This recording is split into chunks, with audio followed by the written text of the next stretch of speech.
Good morning dear students. मैं doctor Dheeraj Vakolia, associate professor political science, government Lohia college Churu. अपन चल रहे हैं राजस्थान का इतिहास, और राजस्थान के इतिहास में आज करेंगे अपन बात हाड़ौत के चौहान शासकों की। इससे पहले के वीडियो में अपन कई चौहान शासकों के बारे में चर्चा कर चुके हैं। मुख्य रूप से राजस्थान में जो चौहानों की सबसे बड़ी रियासत थी, अजमेर के चौहान, जिन्हें शाकंभरी के चौहान भी कहा जाता था। इसके अलावा एक चौहानों की दूसरी शाखा थी जो रणथंभौर के चौहान कहलाते थे। रणथंभौर के चौहान वंश की स्थापना पृथ्वीराज चौहान के पुत्र गोविंदराज ने की थी। इसके अलावा चौहानों की एक शाखा जालोर के चौहानों की थी, एक शाखा सिरोही के चौहानों की थी, और चौहानों की एक शाखा का विस्तार हाड़ौती इलाके पर भी था। हाड़ौती, जिसे आज हम कोटा, बूंदी, बारां, झालावाड़ आदि जिलों के रूप में देखते हैं, और जहाँ की मुख्य बोली हाड़ौती है, उस क्षेत्र को हाड़ौती के नाम से जाना जाता है। इसका कारण ये कि यहाँ पर हाड़ा चौहान शासकों का शासन रहा, इसलिए इनके द्वारा शासित होने के कारण से ये इलाका हाड़ौती के नाम से जाना गया। आज हम इसी हाड़ौती राजवंश के इतिहास के बारे में बात करेंगे। आपसे निवेदन कि अगर आपने अब तक चैनल को सब्सक्राइब नहीं किया है तो कृपया चैनल को सब्सक्राइब अवश्य करें। चलिए शुरुआत करते हैं हाड़ौती के चौहान शासक। हाड़ौती क्षेत्र में कोटा, बूंदी, बारां और झालावाड़ का क्षेत्र आता है। यानी कि हम यूँ कह सकते हैं कि दक्षिण पूर्वी राजस्थान का वो इलाका जिसमें वर्तमान में कोटा, बूंदी, बारां और झालावाड़ जिले आते हैं, ये इलाका किसी समय हाड़ा शासकों की क्रम स्थली रहा, इसीलिए इसको हाड़ौती कहा गया। हाड़ौती में प्रारंभिक रूप से बूंदी के चौहान हुए और बाद में बूंदी से अलग होकर कोटा भी हाड़ौती शासकों के अधीन आया। हम इनकी अलग अलग चर्चा करेंगे। पहले अपन बात करेंगे बूंदी के चौहान या बूंदी के हाड़ा शासक। प्राचीन काल में हाड़ौती कोटा बूंदी भाग पर मीणों का अधिकार था। यानी कि जो इलाका ये आज हाड़ौती के नाम से जाना जाता है, इसमें पहले कोटा और बूंदी इलाके हुआ करते थे। इसके अधीन ही झालावाड़ और बारां हुआ करता था। आपको ध्यान होगा कि कोटा से सबसे अंत में 1835 में जाकर झालावाड़ अलग रियासत बनी थी, वरना उससे पहले वो कोटा का ही भाग हुआ करता था, और कोटा से पहले ये इलाका बूंदी के अधीन ही हुआ करता था। इसलिए प्राचीन काल में ये जो भाग है जैसे आज हम कोटा बूंदी के नाम से जानते हैं, ये हाड़ौती, और इस हाड़ौती पर मीणों का अधिकार हुआ करता था। राजस्थान के दक्षिण पूर्वी कोने वाले भाग का नाम हाड़ौती है, जिसमें बूंदी और कोटा के भाग शामिल है। राजस्थान का वो भूभाग जो वर्तमान में दक्षिण पूर्वी कोना या दक्षिण पूर्वी भूभाग कहलाता है, इसमें हाड़ौती शामिल है, और हाड़ौती में बूंदी और कोटा के भाग शामिल थे। इस बूंदी और कोटा के अंतर्गत हम झालावाड़ और बारां को भी शामिल करते हैं। कुंभाकालीन रणकपुर लेख में बूंदी का नाम वृंदावती मिलता है।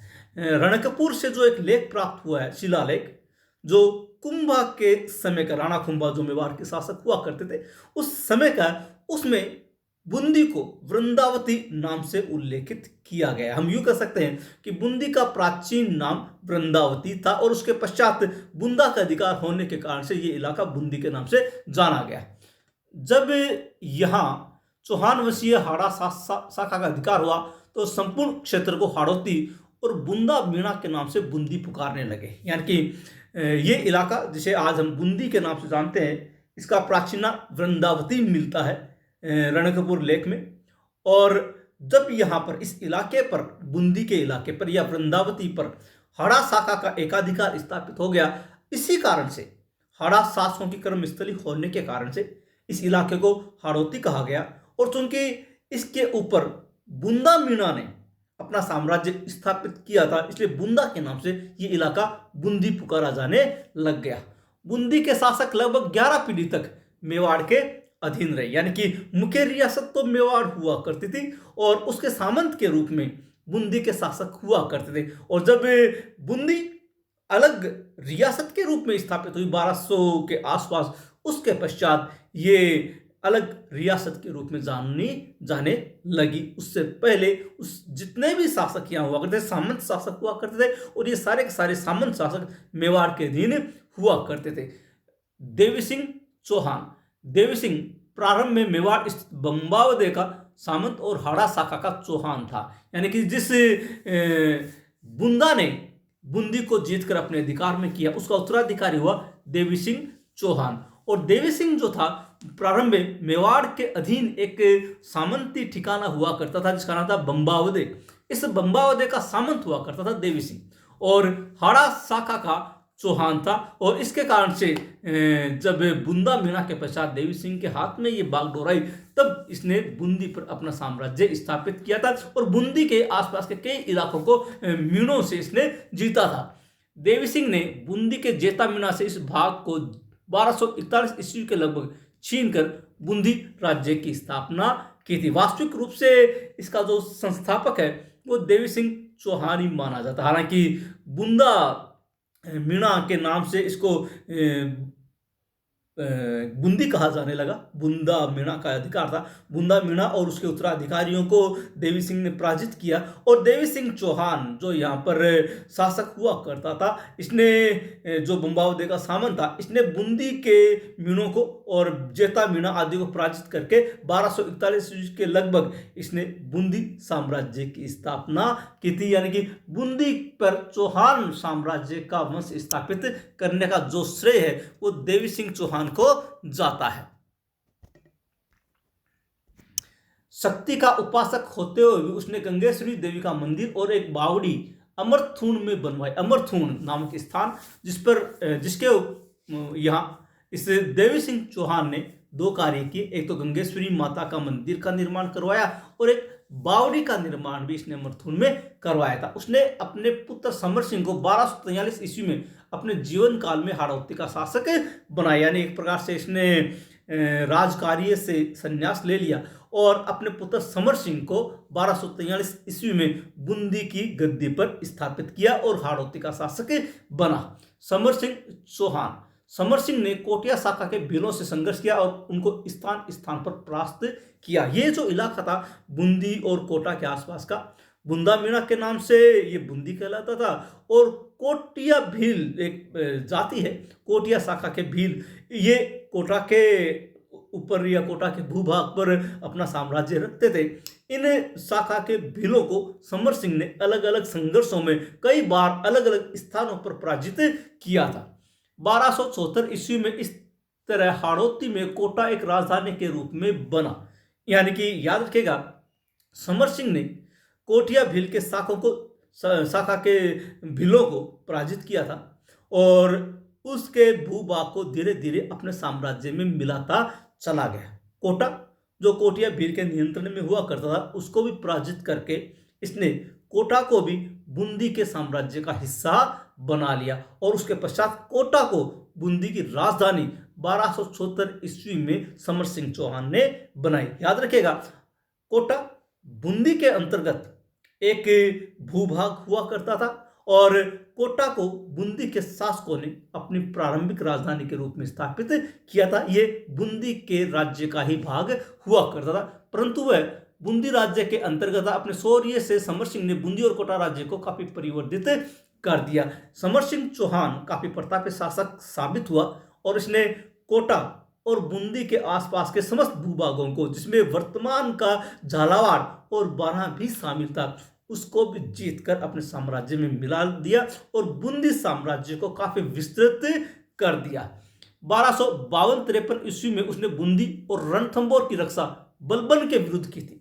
जब दिल्ली सल्तनत पर बलबन का अधिकार हुआ करता था, तब बलबन राजस्थान के ऊपर आक्रमण करने के लिए आया। उसने रणथंभौर और बूंदी पर भी आक्रमण किया और दोनों ही आक्रमणों को समर सिंह चौहान ने यूं कह सकते कि अपास्त कर दिया। वो बलबन इन इलाकों को जीत नहीं सका और समर सिंह चौहान ने अपने इलाके की भली भांति रक्षा की थी।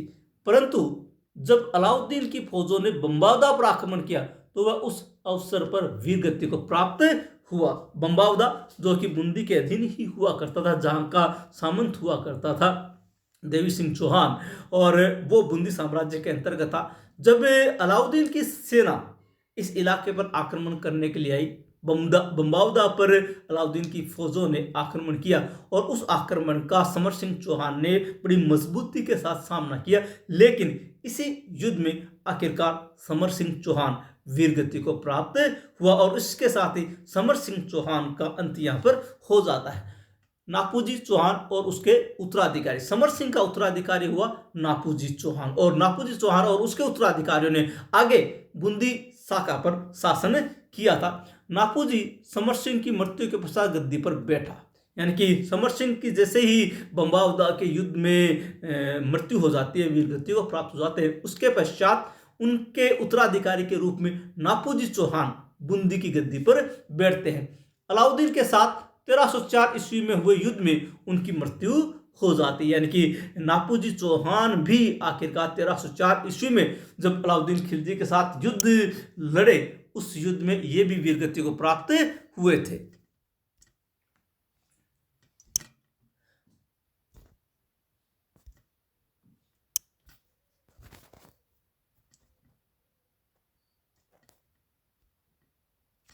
नापूजी की मृत्यु के बाद उनका पुत्र हल्लू हाड़ौती का शासक बना। नापूजी का पुत्र नाम था हल्लू।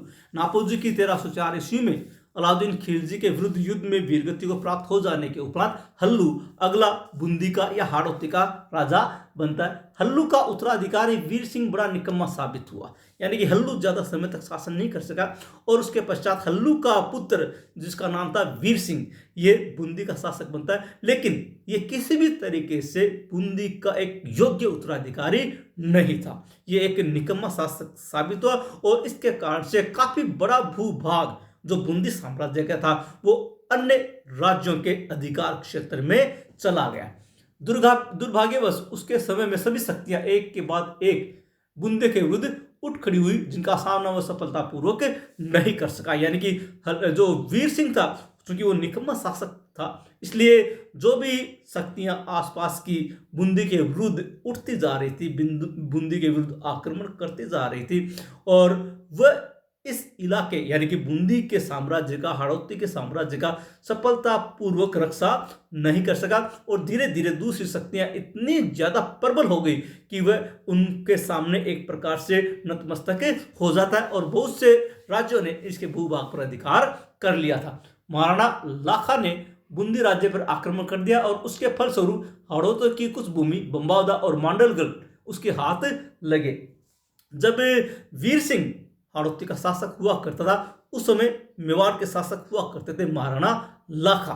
महाराणा लाखा ने, हालांकि वो काफी बुजुर्ग आदमी थे, महाराणा लाखा ने बूंदी पर आक्रमण किया और बूंदी पर आक्रमण करने के कारण से हाड़ौती की कुछ भूमि जिसमें बम्बावदा और मांडलगढ़ थे वो उनके हाथ लगे। याद रखिएगा, महाराणा लाखा कभी भी बूंदी को पराजित नहीं कर पाया, हालांकि उनकी मंशा थी कि बूंदी को पराजित करना और बूंदी को अपने साम्राज्य में मिलाना। बार बार उन्होंने आक्रमण किया महाराणा लाखा ने, लेकिन वो आखिरकार बूंदी पर विजय प्राप्त नहीं कर सके। आपको ध्यान होगा कि जब बार बार पराजित हुए तब महाराणा लाखा ने एक मिट्टी का बूंदी का किला बनवाया और उसको तहस नहस करके अपने आप की संतुष्टि प्राप्त की थी। फिर भी जब महाराणा लाखा ने बूंदी पर आक्रमण किया तो बूंदी का कुछ भूभाग उनके हाथ में लगा जिसके ऊपर उन्होंने अधिकार किया था, जिसमें बम्बावदा और मांडलगढ़ जो आज भीलवाड़ा जिले में स्थित है, मांडलगढ़ किला भी प्रसिद्ध है, वो आखिरकार मेवाड़ के अधीन लाने में महाराणा लाखा कामयाब रहे, लेकिन बूंदी को वो जीत नहीं सके। 1432 ईस्वी में गुजरात के अहमद शाह ने बूंदी कोटा से दंड वसूल किया, यानी कि बूंदी इतना निर्बल हो चुका था वीर सिंह के शासन के समय कि 1432 ईस्वी में गुजरात के शासक अहमद शाह ने बूंदी और कोटा से दंड वसूल किया था। महमूद खिलजी ने मांडू से आकर 3 बार 1449, 1453 और 1459 ईस्वी में बूंदी पर आक्रमण किया। महमूद खिलजी जो मांडू का शासक हुआ करता था, उसने भी 3 बार बूंदी पर आक्रमण किया। एक तो 1449 ईस्वी, दोबारा 1453 ईस्वी और तीसरी बार 1459 ईस्वी में। 1459 ईस्वी वाले अंतिम आक्रमण में वीर सिंह मारा गया और उसके 2 लड़के समर सिंह और अमर सिंह बंदी बनाकर मांडू ले जाए गए। जो अंतिम आक्रमण था मांडू शासक का 1459 ईस्वी में, इस आक्रमण के समय आखिरकार वीर सिंह युद्ध में लड़ता हुआ वीरगति को प्राप्त हुआ और उसके जो 2 लड़के हुआ करते थे, एक तो समर सिंह और एक अमर सिंह, इन दोनों को बंदी बनाकर महमूद खिलजी मांडू लेकर चला गया। इन लड़कों का धर्म परिवर्तन किया गया और उनके नाम समरकंदी और उमरकंदी रखे गए। समर सिंह का नाम समरकंदी और अमर सिंह का नाम उमरकंदी ये रखा गया महमूद खिलजी के द्वारा। वो उनको मांडू ले गया और मांडू ले जाकर उनका धर्म परिवर्तन कर दिया और उनको इस्लाम स्वीकार करवा दिया। 1503 ईस्वी में बने बूंदी के शासक नारायण दास ने खानवा के युद्ध में राणा सांगा का साथ दिया था। 1503 ईस्वी में फिर नए शासक बनते हैं नारायण दास। ये जो 1527 में खानवा का युद्ध हुआ था, उस खानवा के युद्ध में नारायण दास ने आखिरकार मेवाड़ के शासक राणा सांगा का बाबर के विरुद्ध साथ दिया था। राव सुरजन चौहान, अगर बूंदी के शासकों में सबसे महत्वपूर्ण शासक का नाम आता है तो वह राव सुरजन चौहान। इसने काफी हद तक बूंदी के खोए हुए गौरव को लौटाने का कार्य किया था। 1569 ईस्वी में राव सुरजन ने मुगल सम्राट अकबर की अधीनता स्वीकार कर ली।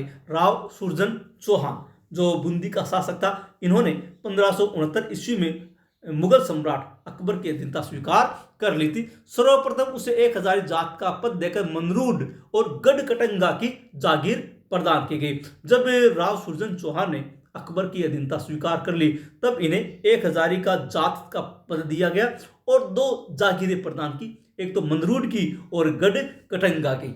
वहां रहते हुए उसने वहां के आदिम निवासी गोड़ों का दमन किया। ये जो मनरूड और गढ़कटंगा की जो जागीरें थी, इसके आसपास के इलाके पर गोंडों का अधिकार हुआ करता, गोंड जनजाति का अधिकार हुआ करता था और राव सुरजन चौहान इस इलाके में रहते हुए उन्होंने गोंडों को पराजित किया था।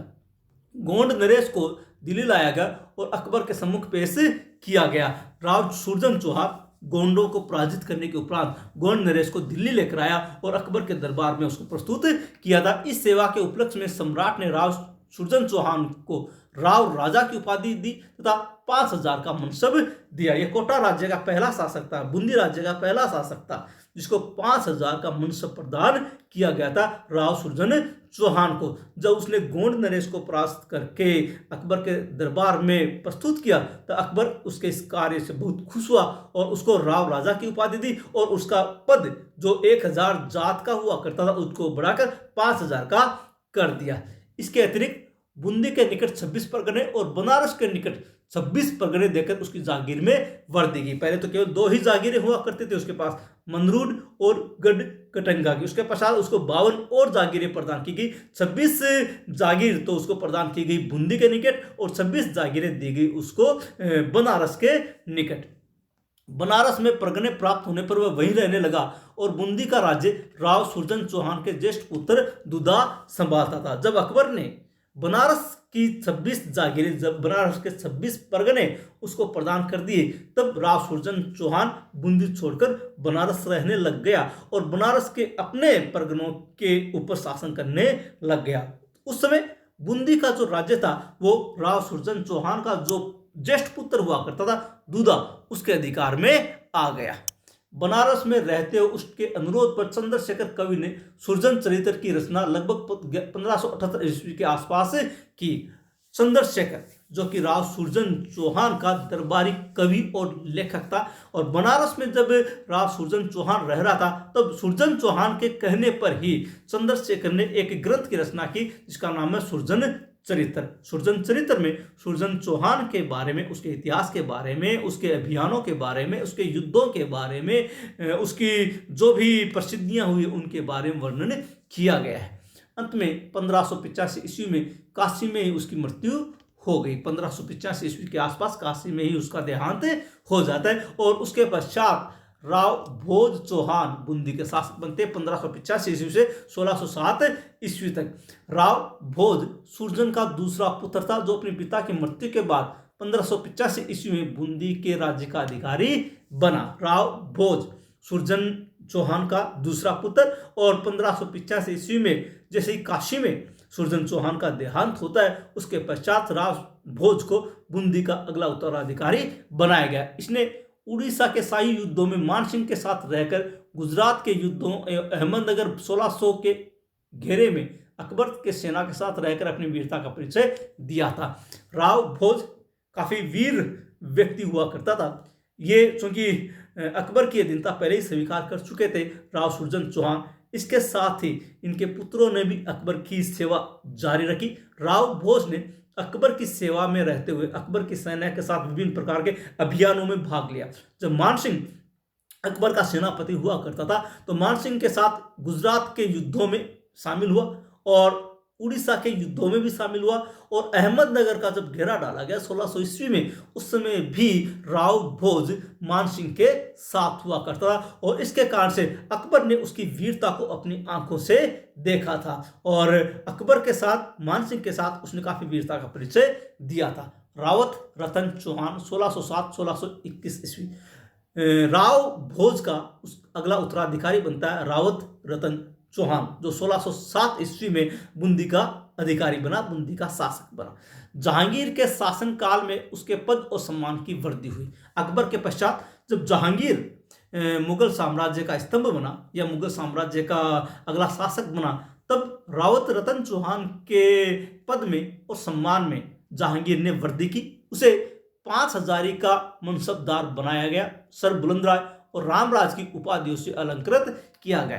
रावत रतन चौहान दूसरा बूंदी का शासक था जो 5000 के मनसब के ऊपर पहुंचा था। इससे पहले राव सुरजन चौहान को 5000 का मनसब अकबर ने प्रदान किया था और रावत रतन चौहान को 5000 का मनसब जहांगीर ने प्रदान किया था। उसे 5000 का मनसब भी दिया गया और सर बुलंदराय और राम राजा की उपाधियां भी उसको प्रदान की गई जहांगीर के द्वारा।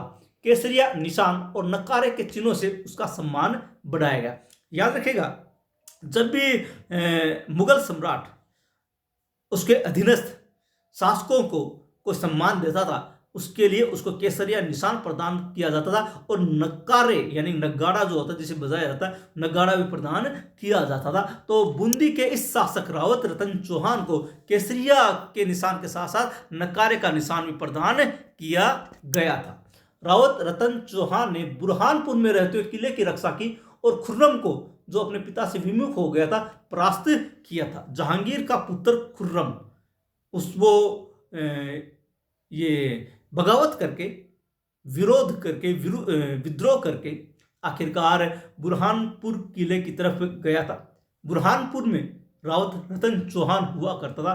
उसने किले की न केवल रक्षा की बल्कि खुर्रम को पराजित करके वहां से खदेड़ भी दिया था। इसके कारण से, इस युद्ध के कारण से, बुरहानपुर किले की रक्षा के कारण से, खुर्रम को पराजित करने के कारण से जहांगीर रावत रतन चौहान से काफी खुश हुआ और जहांगीर के काल में वह मुगल साम्राज्य का स्तंभ बन गया। यानी कि वो बहुत उससे खुश रहता था और उस पर काफी विश्वास करता था। इसलिए अधिकांश महत्वपूर्ण अभियान रावत रतन चौहान को सौंपे जाते थे। हम यूं कह सकते हैं दूसरे शब्दों में कि रावत रतन चौहान जहांगीर के समय मुगल साम्राज्य का एक प्रमुख स्तंभ बन गया था। रावत रतन चौहान के संबंध में एक न्यायप्रियता की कहानी भी प्रसिद्ध है कि उसने अपने लड़के गोपीनाथ की हत्या करने वाले ब्राह्मणों को दंड नहीं दिया। कहा जाता है कि रावत रतन चौहान काफी न्यायप्रिय शासक हुआ करता था और सही तरीके से न्याय भी करता था। उसके बारे में एक कहानी मिलती है कि उसका पुत्र हुआ करता था गोपीनाथ, जो काफी दुराचारी व्यक्ति था और ब्राह्मणों ने उसकी हत्या कर दी थी। हत्या करने के बावजूद भी रावत रतन चौहान ने ब्राह्मणों को किसी भी प्रकार का दंड प्रदान नहीं किया था और इस प्रकार से उसने न्यायप्रियता का परिचय दिया था, क्योंकि वह दुराचारी था और दुराचारी से तंग आकर ब्राह्मणों ने उसे मार दिया था। ब्राह्मणों के द्वारा उसकी हत्या करने का प्रमुख कारण यह था कि वो काफी दुराचारी था और ब्राह्मणों के घरों में उनकी लड़कियों के साथ भी गलत हरकतें करता था। इस कारण से उसको आखिरकार ब्राह्मणों ने हत्या कर दी थी और ब्राह्मणों को इस अपराध के लिए उसने दंडित भी नहीं किया था। राव शत्रुसाल हाड़ा चौहान 1621-1658 ईस्वी। ये राव रतन का पोता और गोपीनाथ का पुत्र था। इस पर शाहजहां की बड़ी कृपा थी। ये राव शत्रुसाल हाड़ा जो था वो राव रतन का पोता था और गोपीनाथ, जिसकी हत्या ब्राह्मणों ने कर दी थी, ये उसका पुत्र था, जो आखिरकार रावत रतन चौहान के पश्चात बूंदी का शासक बना था। इस पर शाहजहां की बड़ी कृपा हुआ करती थी। शाहजहां का काफी विश्वास पात्र हुआ करता। उसे बादशाह ने राव पद से विभूषित कर 3000 जात व 2000 सवार का मनसब तथा बूंदी और खटखड़ परगने की जागीर देकर खाने जहां के साथ दक्षिण में भेजा था। क्योंकि शाहजहां का काफी विश्वास पात्र था, इस कारण से शाहजहां ने रावत शत्रुसाल हाड़ा को राव पद से विभूषित किया और उसके बाद 3000 का जात और 2000 सवार का मनसब प्रदान किया और उसके पश्चात बूंदी और खटखड़ परगने इनकी जागीर राव शत्रुसाल हाड़ा चौहान को प्रदान की गई और खाने जहां के साथ, खाने जहां जो शाहजहां का सेनापति था, खाने जहां के साथ दक्षिण अभियान के लिए इसने भेजा था। 1631 ईस्वी में मुगल सम्राट शाहजहां ने कोटा को बूंदी से स्वतंत्र करके बूंदी के शासक रतन सिंह के पुत्र माधव सिंह को दे दिया था। अब महत्वपूर्ण चरण शुरू होता है। 1631 ईस्वी में कोटा, जो अब तक बूंदी के अधीन हुआ करता था, 1241 से लेकर के 1631 ईस्वी से लगभग 200 सालों तक, नहीं 400 सालों तक कोटा बूंदी के अधीन रहा।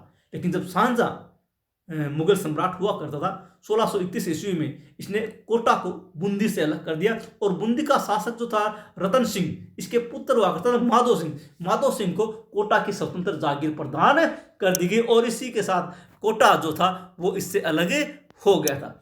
1632 ईस्वी में दौलताबाद के किले को जीतने में तथा 1633 ईस्वी में पुरंदर के घेरे में रावत रतन चौहान ने अपनी वीरता का अच्छा परिचय दिया था। रावत रतन चौहान ने 1632 और 1633 ईस्वी में दो महत्वपूर्ण अभियान में काफी वीरता प्रदर्शित की थी। एक तो 1632 ईस्वी के दौलताबाद किले को जीतने के लिए और 1633 ईस्वी में पुरंदर के घेरे को डालने के लिए। पुरंदर का घेरा जो था शिवाजी के विरुद्ध डाला गया था, इसको जीतने के लिए भी आखिरकार काफी वीरता का परिचय रावत रतन चौहान ने दिया था। बुरहानपुर और खानदेश के अभियानों में भी इसकी सराहनीय सेवाएं रही थी, यानी अलग अलग अभियान भी इसके नेतृत्व में भेजे गए थे, जिसमें बुरहानपुर का और खानदेश का अभियान भी शामिल था। जब शाहजहां के पुत्रों में गृह युद्ध हुआ तो वह सामूगढ़ के युद्ध में शाही फौजों के साथ रहकर औरंगजेब से लड़ा था। 1658 ईस्वी के आसपास जब शाहजहां की असमर्थता के कारण से शाही संघर्ष प्रारंभ हो जाता है, उत्तराधिकार का युद्ध प्रारंभ हो जाता है, उत्तराधिकार का संघर्ष प्रारंभ हो जाता है औरंगजेब, दारा आदि के बीच में, तब रावत रतन चौहान, ये जो शाही सेना जो थी दारा के नेतृत्व में, उसके साथ औरंगजेब के विरुद्ध युद्ध में लड़ा था, युद्ध में शामिल हुआ था। उसने सामूगढ़ के युद्ध में शाही फौज का नेतृत्व किया था और औरंगजेब के विरुद्ध लड़ाई लड़ी थी। जब दारा हाथी छोड़कर गायब हो गया तो शत्रुसाल ने हाथी पर सवार होकर युद्ध की प्रगति को बनाए रखा था। युद्ध में अपनी विकट स्थिति देखकर दारा सामूगढ़ की लड़ाई में हाथी छोड़कर फरार हो गया था, गायब हो गया था। तब दारा के समस्त चिन्हों को शत्रुसाल ने धारण किया और दारा के हाथी पर सवार होकर युद्ध को बनाए रखा ताकि उसकी सेना में भगदड़ नहीं मचे। इसी रणस्थली में गोली लगने से 1658 ईस्वी में वो अपने संबंधियों के साथ वीरगति को प्राप्त हुआ। इसी सामूगढ़ की लड़ाई में आखिरकार रावत रतन चौहान वीरगति को प्राप्त होते हैं और वो मारे जाते, इसके साथ ही उनका अंत हो जाता है। इसके पश्चात अपन अगले कड़ी के रूप में राव भाव सिंह हाड़ा चौहान की बात करेंगे। एक और वीडियो हाड़ौती के चौहान शासकों के संबंध में आएगा। आशा है आपको वीडियो पसंद आया होगा। कहीं पर भी कोई भी कंफ्यूजन हो तो आप कमेंट बॉक्स में जाकर लिखें और यदि आपने अब तक चैनल को सब्सक्राइब नहीं किया है तो मेरा निवेदन, प्लीज चैनल को सब्सक्राइब अवश्य करें। मिलते हैं अगले वीडियो में एक नए टॉपिक के साथ, तब तक के लिए धन्यवाद।